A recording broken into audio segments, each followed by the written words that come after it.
Hello YouTube, this is me. Anyway, I am doing a video again, not really an update, just a broad, video like the last one. Though I do have some new updates as far as what's been offered on my truck. Um,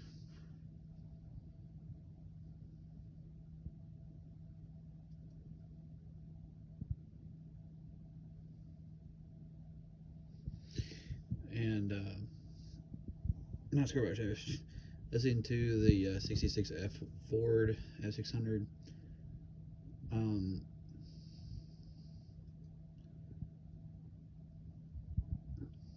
I have a guy who has a 1995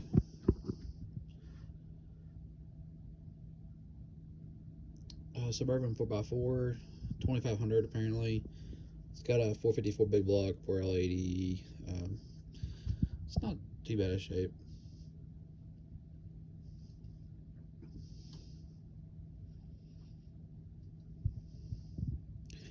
Give me a second, I'll show some pictures of it real quick.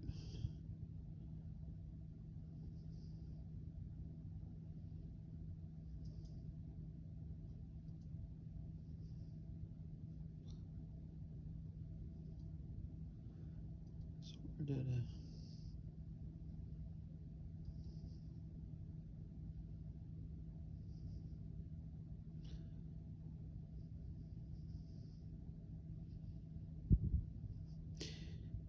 anyway, I also got, like I said, I got one guy on that. I have another guy that's still really wanting that. I don't know, what is it with? I don't know what's going on Facebook right now. It's really acting slow on my PC for some reason.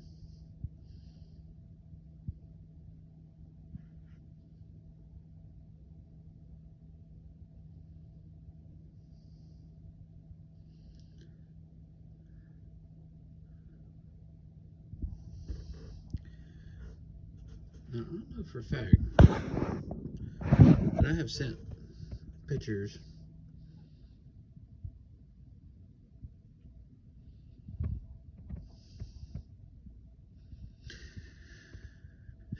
Anyway, I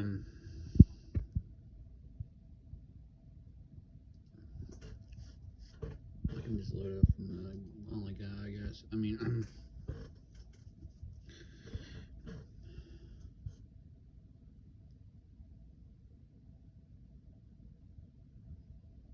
I have another coworker that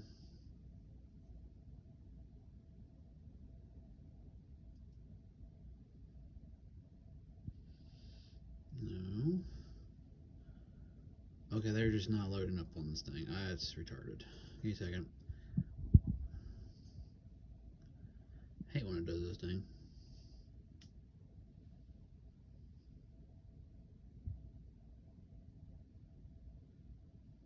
Well, it's acting a little better, but it's still not showing me pictures.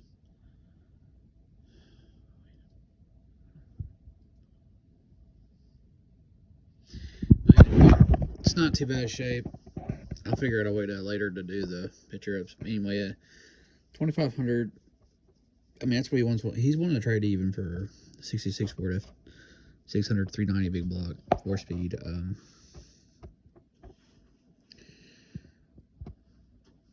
Now, I got another person that I used to work with. She went by work. She went by work today.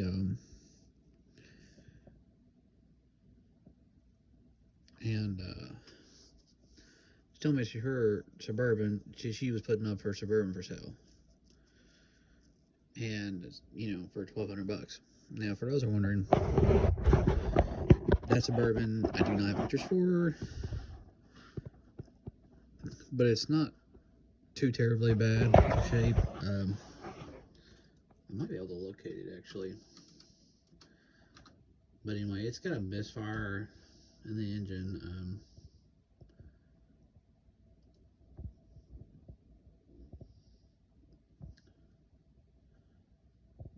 figure I'm trying to find try to find it, and I can usually see it all the time, and I can't find it now. Go figure, right? Anyway, it's not too bad shape. Like I said, in general, no, I actually did find it. Okay, that's cool. All right, all right. Yeah. Oh, that's not nice. It's nice. It's a 97 Suburban. No, it's not $2,000. They told me specifically they'll do $1,200 for it. Daily driver has missed looking to trade for a smaller vehicle. Well, that's on there. They had this vehicle for sale for a very long time before the street week. This is just a repost, literally. Anyway, not the bad story, as you can tell. Let me chase it. Well, paint's a little, door sagging a little bit, but all the OBS Chevys do, honestly. I mean, I'm being honest about it. Interior's not too bad shape, but it doesn't need cleaning. A little rust on the bumper, but nothing major.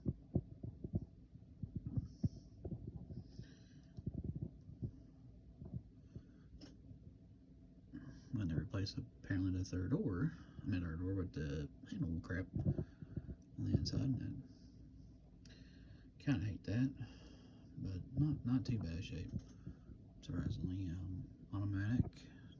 Yeah, this is what I was telling you guys earlier before on how you can tell 97 and up on OBS. No matter if it's a OBS Chevy / GMC.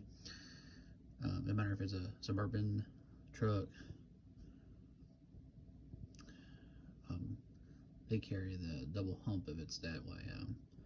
It's automatic, electronic four-wheel drive apparently. Yeah, I see that. Look, I can see that from the picture. It's got the little buttons. Not too bad shape. Truthfully, it's not that bad of a vehicle. It's actually worth fixing and getting. I'm glad I redo all the door pins. I can see that real quick and pull it then out. That's the least of my worry, though, to be honest. It's a big little SUV type deal. It's clean though. Give them that. It's really clean. For, like I said, 97, not bad at all. I mean, it's just, like I said, it's rusting the bumper, but that's an easy fix, honestly. Barn door, I don't like that, but hey, it is what it is. And yes, it does have a. I'm gonna try to not keep that. I'm gonna try to let them keep that. I'm gonna try to get them to actually keep that if I can get away with it. If I can't, it's coming off. Either way, not the roof rack, but the rack for, I don't know if that's a canoe rack, bike rack, or what. To be honest, I think it's more of a canoe rack thing, but you never know.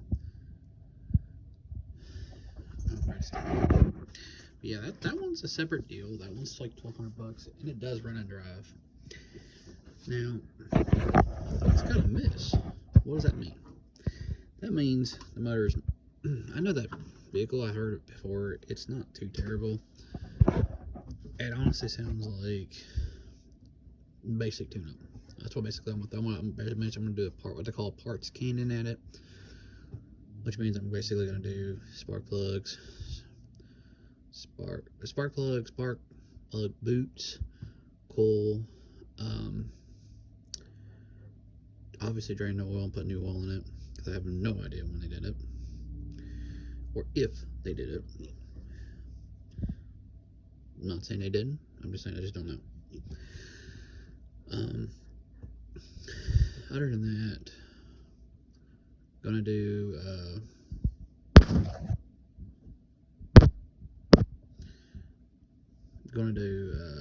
what's it called? Oh yeah, I'm gonna go ahead and do a fuel pump on there and a fuel filter at the same time. Knock this out of the way. They're small, cheap, rebuilding parts. Check out the front suspension, see if it's actually nice and tight. If it's not, replace.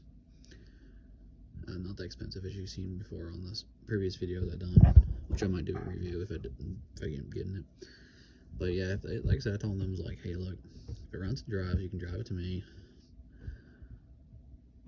I'll be a buyer at 12. And it's kind of pushing the limit on it because of the fact that I'm kind of gambling on the motor. I mean, yeah, the motor will get you there. I mean, that part I'm not scared about. I'm just trying to figure out what's all 100% wrong. But I think it's mostly, like I said, it's got to be the, like I said, I've seen a lot of these. They're probably it's probably either spark plugs not gapped right, spark plug blues, coil pack, one of the three are usually your big culprit. And if it's buttering, which is causing the misfire, which will happen, and hey, you know, boom, you know, put a filter on it, put a fuel pump in it. There you go. Not that too bad of a deal. I'm also going to hook up an OE2 scanner on it. I got a friend that's got one, and I'll tell you exactly what's wrong with it. Also, I'm going to plug it in there. I'm still going to do it. Regardless of what it says on there, I'm still going to do a spark plug and spark plugs and spark plug boots, because of the fact that I do not trust. Honestly, I just don't trust them on the thing. Plus, it'd be nice to know actually done right. And plus, that's basic maintenance to me. Throw in the oil change because hey, probably needs to be done. Truthfully, not gonna be too big of a deal, but it's good to get that out of the way. Very good idea. I mean, honestly. And like I said, go from there. Like I said, now misfire. Like there's a lot of misfire off, and you know, replace the coil too. But now, what else could be wrong with it besides that? It could be also a coil plug. Maybe not coil plug, but it could be it could also be the O2 sensors. I mean, it does dictate big time how bad of a mess it is.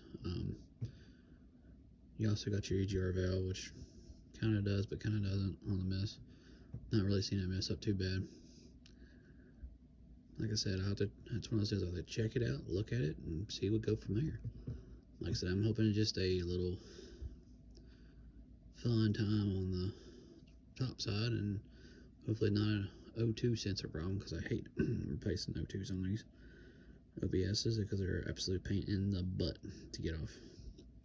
If it's a top two, bottom two not so bad, honestly.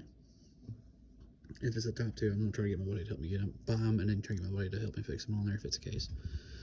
And after that, it should be a really good driving vehicle, like I said. Now, so for those who are wondering, I'm probably going to drop another. I'm probably going to end up doing Monster 1200 and dropping 1,000 into it. Let's sort it out. That's the worst case scenario, and that would include a lot of brand new stuff. Like I said, spark plug boots, front, you know, CV axles, upper and lower controller arms, upper controller arms with the ball joints, brand new ball joints on the bottom, inner and outer tie rods, CV axles, hub assemblies, the whole ball wax. Because I mean, if I'm gonna do that, I'm gonna do it all right. Oxygen sensors included. I mean, fuel pump doesn't cost anything, so I'm gonna do that too. And then, like I said, it doesn't cost anything for a fuel filter.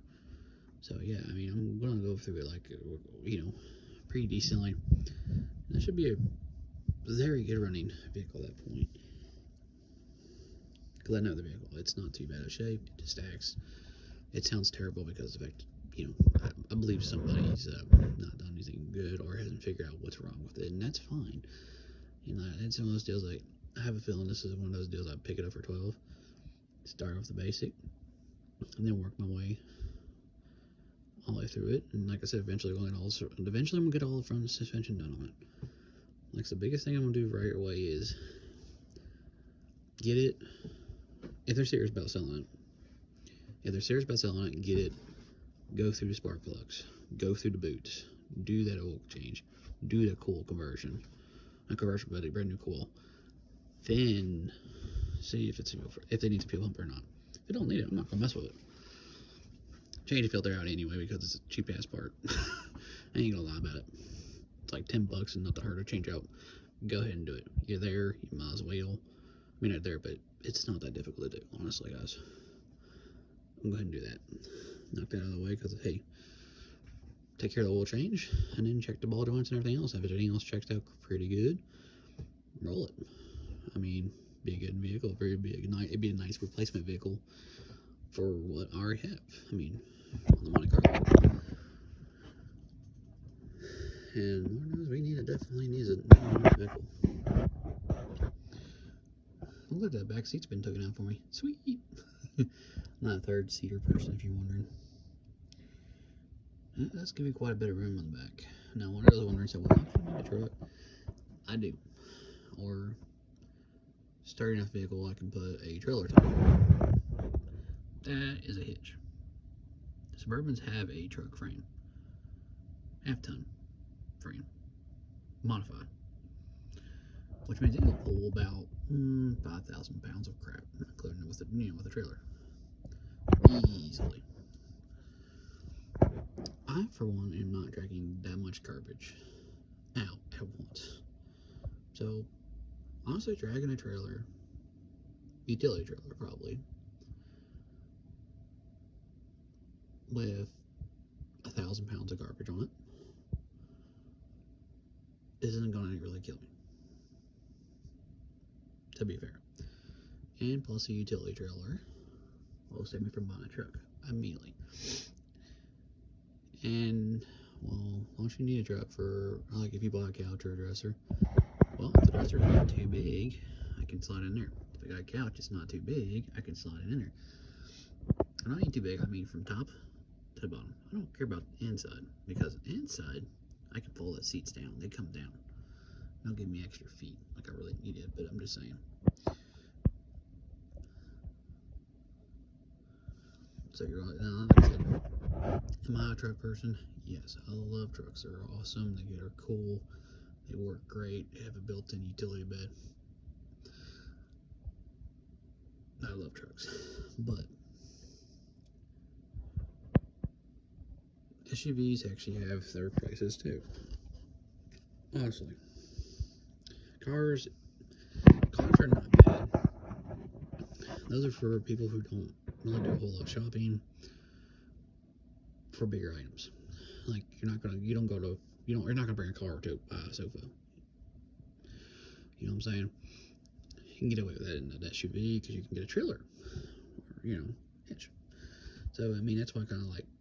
If I'm not gonna get a truck, I might as well get an SUV. If I'm getting an SUV, I might as well make it a nicer, older SUV because it's easier to work on. Still fuel injection. It's still 4x4 and it's still decent.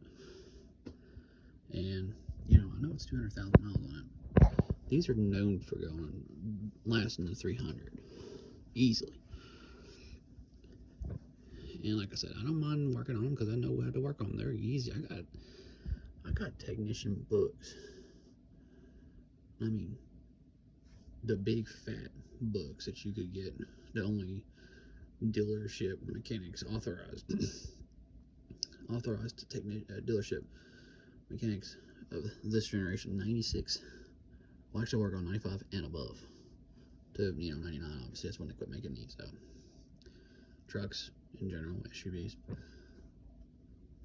So yeah, you can get a booklet. Most of your information is going to be on. You can get it from the online on from manuals and whatnot. But I actually have the real books.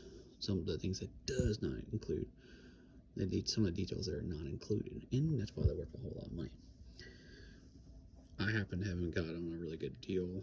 I traded a vehicle a long time ago for it. Yeah, I traded in like a 1985 Dodge Ram 4x4 for a popcorn machine. Not lovely bestowed, by the way. It sputtered. It was bad. It was really bad. Yes, it got me to work. That's why I'm not really scared of that one, because I know that one runs a whole lot better than that one. And that one had a really bad mess and sputters and everything else. I mean, we knew what eventually was wrong with it after we got rid of it. But I heard this one's not nearly as that bad. So yeah, I mean, that's what I'm saying. This is a no bueno.